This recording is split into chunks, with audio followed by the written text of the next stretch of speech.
On behalf of the General Assembly, I have the honor to welcome His Excellency Mahmoud Abbas, President of the State of Palestine, and to invite him to address the Assembly.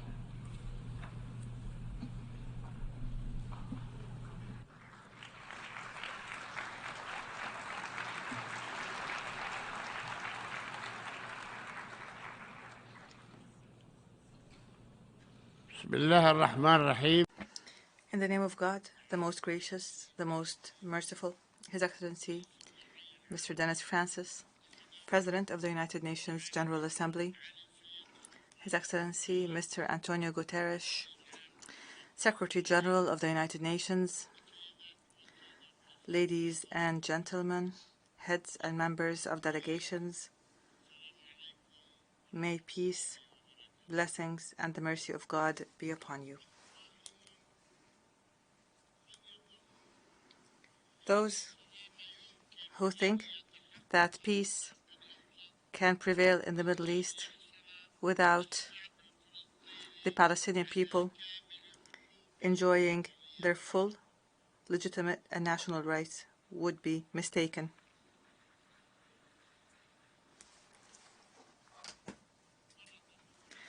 Once again, I come to you carrying the cause of my people who are struggling for freedom and independence, to remind you of the tragedy caused by the Nakba 75 years ago. The effects of this Nakba continue and are exacerbated by the Israeli occupation of our land. This occupation challenges your resolutions. Over 1,000 resolutions, in fact. This occupation violates the principles of international law and international legitimacy, while it races against time to change the historical, geographical, and demographic reality on the ground, aimed at perpetuating the occupation and entrenching apartheid. Despite this painful reality, and 30 years after the Oslo Accords, which Israel has totally discarded, we still maintain hope that your esteemed organization will be able to implement its resolutions demanding an end to the Israeli occupation of our territory and realizing the independence of the fully sovereign state of Palestine, with East Jerusalem as its capital on the borders of the 4 June 1967, as well as resolving the issue of Palestinian refugees in accordance with the resolutions of international legitimacy, especially General Assembly Resolution number 194 and the relevant General Assembly and Security Council resolutions, all of which affirm the illegality of the Israeli occupation and its settlements, in particular Resolution 2334 and the Arab Peace Initiative. Ladies and gentlemen, as I stand before you here,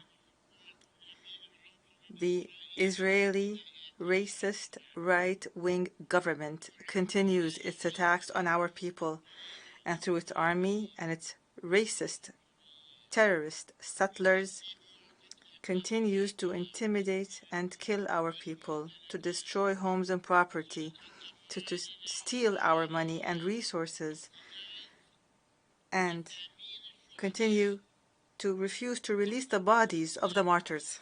600 bodies are being held. For what reason, I do not know. And this is done before the very eyes of the world and with complete impunity. Rather, the leaders and the ministers of this government have even been bragging about their apartheid policies that they are practicing against our people who are under occupation. The Israeli occupation government also persists in its violations of the city of Jerusalem and its people. It continues to assault our Islamic and Christian sacred sites. It violates the historical and legal status of the holy sites, especially the Blessed Al-Aqsa Mosque, which international legitimacy has recognized as an exclusive place of worship for Muslims alone, including the Bab al-Rahma prayer hall and the Al-Buraq wall, according to a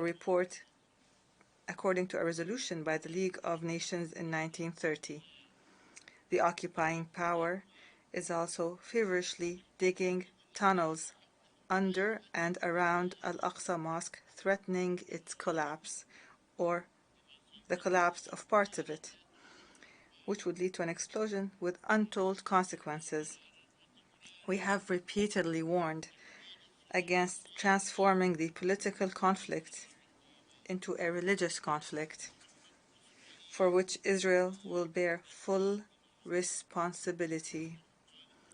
I hereby call on the international community to assume its responsibilities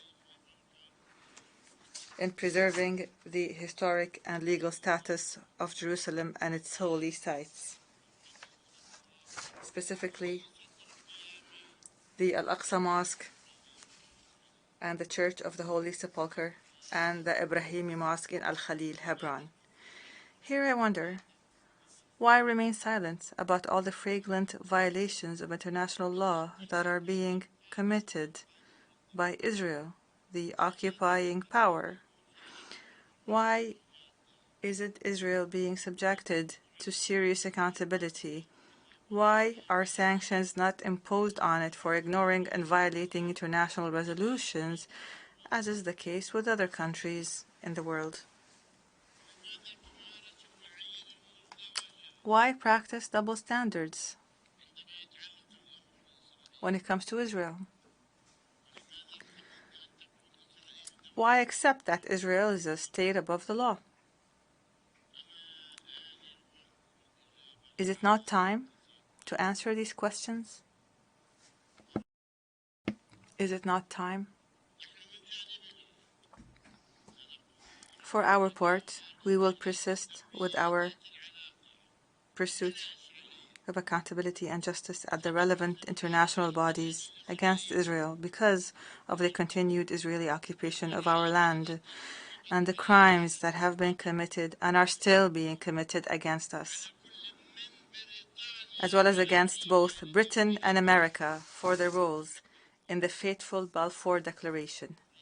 Yes, America and Britain, and against everyone who had a role in the catastrophe and tragedy of our people. We will not forget history. We will not forget pain. We call for acknowledgement. We call for apology. Acknowledgement and apology. We call for reparations. We call for compensation in accordance with international law. Ladies and gentlemen, in light of the deadlock in the peace process, due to Israel's policies, we come before you to again appeal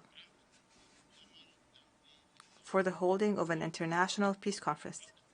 Is this too much to ask? Hold an international peace conference in which all countries concerned with achieving peace in the Middle East will participate. Therefore, I ask your esteemed organization and the Secretary General, Mr. Antonio Guterres, to call for and undertake the necessary arrangements to convene this peace conference, which may be the last opportunity to salvage the two-state solution and to prevent the situation from deteriorating more seriously and threatening the security and stability of our region and the entire world. I also call on your organization and the Secretary General to act to implement the resolutions to provide protection for the Palestinian people. We demand protection. We want to be protected from occupation, from the constant aggressions of the occupation army and the terrorist Israeli settlers. We call for support when we approach international courts and bodies with jurisdiction because the current situation is intolerable. Ladies and gentlemen, in the face of all that Israel is doing, systematically destroying the two-state solution, it's become necessary, and in order to save the solution, to call on member states of your esteemed organization, each state in its national capacity, to take practical steps on the basis of the relevant resolutions of international legitimacy and international law. I also call on the states that have not yet recognized the state of Palestine to declare their recognition. I call for the state of Palestine to be admitted to full membership in the United Nations.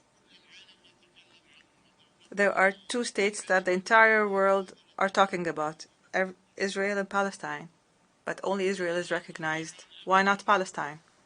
I can neither understand nor accept that some states, including America and European states, are reluctant to recognize the state of Palestine, which the United Nations has accepted as an observer state. These same states confirm every day that they support the two-state solution, but they recognize only one of these states, namely Israel. Why? What is the danger posed by the state of Palestine obtaining full membership in the United Nations? What is the danger? Israel enjoys this international recognition, though it has not adhered to the conditions for its accession to the United Nations. It did not adhere. These conditions, namely, are the implementation of Resolutions 181 and 194. We therefore call on your esteemed organization to take deterrent measures against Israel until it fulfills its obligations, at least, that were presented in a written declaration by its Minister of Foreign Affairs at the time, Moshe Sharett.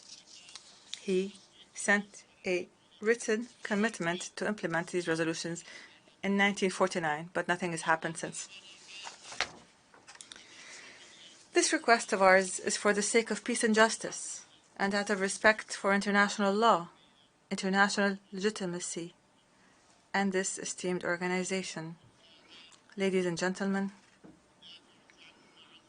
our people are defending their homeland and their legitimate rights through peaceful popular resistance. This is our policy. It is a strategic option for self-defense and to liberate the land from a colonial occupation that does not believe in peace and has no regard for the principles of truth, justice, and human values. We will continue our resistance, our peaceful, popular resistance of this brutal occupation until it is defeated from our land. We are managing our affairs under extremely difficult and complex circumstances as a result of the restrictions imposed on us by the occupying power. These restrictions prevent us from accessing our natural resources. The occupying power unlawfully withholds our money with no just cause. It continues to besiege our people in the Gaza Strip, only deepening the suffering of our people. Moreover, Israel bears full responsibility through its control over all crossing points and dividing lines between the occupied West Bank and its surroundings.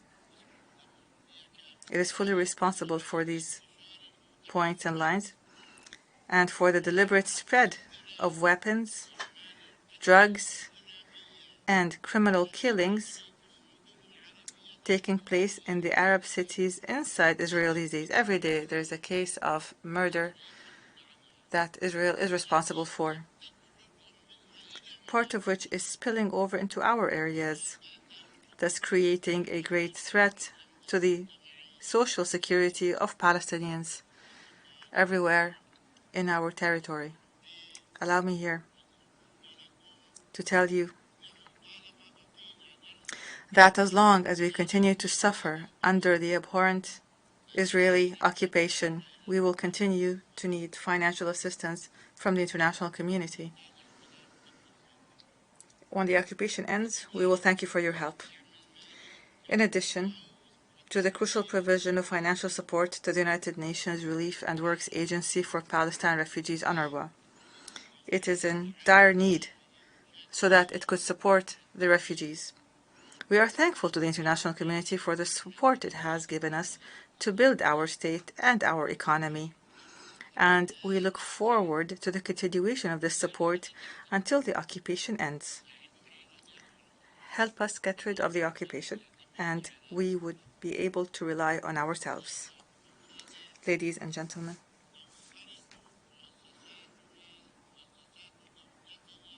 our state institutions are engaged in a comprehensive development and reform process, and in this context, they are cooperating with international institutions and with partners in the region and the world. Recently, we held local elections and elections for institutions, federations, unions, and others. There is a specialized committee to develop the justice sector in Palestine. Civil society is also playing its role in adding vitality to our political system. All that remains is for us to hold democratic general elections, as conducted in 1996, 2005, and 2006. We held elections, but since then we have been unable to hold these elections. Why? Because the Israeli government is obstructing this by its decision to prevent elections from being held in East Jerusalem. In the first 3 rounds of elections were allowed in East Jerusalem. They were not stopped, despite the significant interventions by many countries and regional and international organizations, which we appreciate, to enable our Palestinian people in Jerusalem to vote and run as candidates in these elections.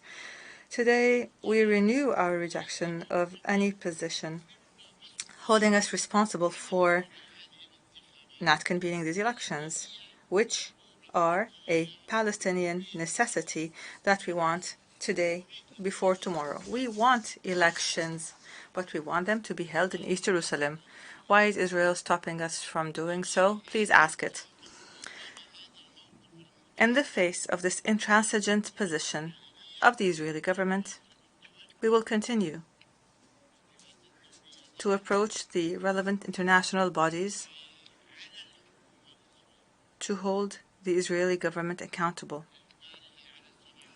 and force it to allow us to hold these elections that are long overdue. Ladies and gentlemen, I participated in May in the commemoration of the 75th anniversary of the Palestinian Nakba of 1948, a tragedy recognized by this august organization. This painful anniversary continues to be ignored and denied by Israel, which is the party that is primarily responsible for this Nakba. I call upon you today to criminalize this denial, criminalize the denial of the Nakba, and designate the 15th of May of each year an international day to commemorate the anniversary of the Nakba, to commemorate the lives of the hundreds of thousands of Palestinians who were killed in massacres committed by Zionist gangs. Palestinians whose villages were demolished and who were forcibly displaced from their homes. The number of these refugees reached 950,000 people, 950,000 people in 1948, constituting more than half of the Palestinian population at the time. This is the least that the United Nations should do to honor these victims and to condemn this human tragedy, to commemorate the anniversary of the Nakba in 1948. Ladies and gentlemen, for several years now, we have presented our Palestinian narrative, the story of our people, that has been deliberately distorted by the Zionist and Israeli propaganda. We are relieved that the peoples of the world and many countries in the world have started to believe our narrative and sympathize with it after having been misled for decades. We also thank all those who contributed to sharing this narrative and supporting it and sympathizing it. We thank people of conscience everywhere in the world who today stand up for Palestinian rights. We want and we thank support for our people's struggle for freedom and independence. Ladies and gentlemen, my message today to the Israelis is that this hideous occupation that is imposed on us will not last, regardless of their ambitions and their delusions, because the Palestinian people will remain on their land, which they have inhabited for thousands of years, one generation after the other, as again confirmed by a recent UNESCO resolution on the city of Jericho, which has existed for 10,000 years. The Palestinians cannot leave their land, and if anyone must leave this land, then it must be the occupier. The occupier should leave, not the people of the land. We will stay in our land. My message to the international community is that it should assume its responsibilities with full courage and implement its resolutions to realize Palestinian rights. We ask for no more than that. Realize our rights, implement our resolutions. 1,000 resolutions have been adopted. We're asking to implement just one resolution. Finally, I address all of our people in Palestine, in the refugee camps, in the diaspora, and every place in this vast world. I address you with the highest expressions of appreciation and gratitude for your steadfastness, for upholding your just cause and your rights. I pay tribute to our righteous martyrs and our brave prisoners and our heroic injured people. And I say to everyone, a right is never lost when there is a demand behind it. Victory is ours. We will celebrate the independence of our state in Jerusalem, our eternal capital, and the crown jewel, and the flower of all cities. They see it as impossible, and we see it as inevitable. God willing, peace and mercy and blessings be upon you. On behalf of the Assembly, I wish to thank the President of the State of Palestine for the statement just made, and I request protocol to escort His Excellency. Excellencies, distinguished delegates, the Assembly will continue its consideration of agenda item entitled General Debate. The Assembly will now hear an address by His Excellency Charles Michel, President of the European Council of the European Union.